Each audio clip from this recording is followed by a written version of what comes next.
Welcome to Kishore academy. இன்றைக்கி நம்ம என்ன பார்க்க போகிறோம் அப்படின்னா 9th ஸ்டாண்டர்ட் சோசியல் சயின்ஸில் உள்ள இந்தியாவில் உள்ள தேர்தல் முறை பற்றி விவரி.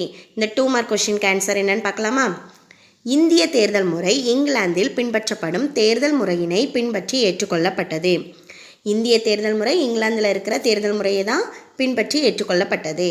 இந்தியா ஒரு சமத்துவ மதசார்பற்ற மக்களாட்சி குடியரசு நாடாகும் மற்றும் உலகின் மிகப்பெரிய மக்களாட்சி நாடாகும். நாட்டின் சுதந்திரமான நியாயமான தேர்தலை உறுதி செய்திட தன்னிச்சையான தேர்தல் ஆணையம் அமைக்கப்பட்டுள்ளது. இந்தியா தான் உலகிலேயே மிகப்பெரிய மக்களாட்சி நாடு. அப்போது இங்கே நடக்கிற தேர்தல் சுதந்திரமானதாகவும் நியாயமானதாகவும் இருக்கிறதுக்காக என்ன பண்ணியிருக்காங்க? தேர்தல் ஆணையத்தை தன்னிச்சையானதாக அமைச்சிருக்காங்க.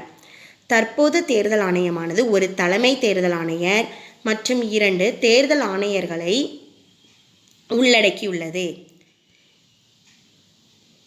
Explain the electoral system in India.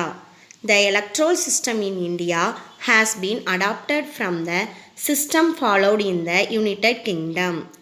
India is a socialist, secular, democratic republic and the largest democracy in the world.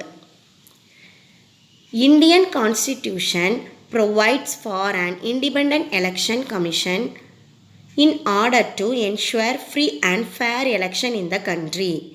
At present, the commission consists of a chief election commissioner and 2 election commissioners. Thank you.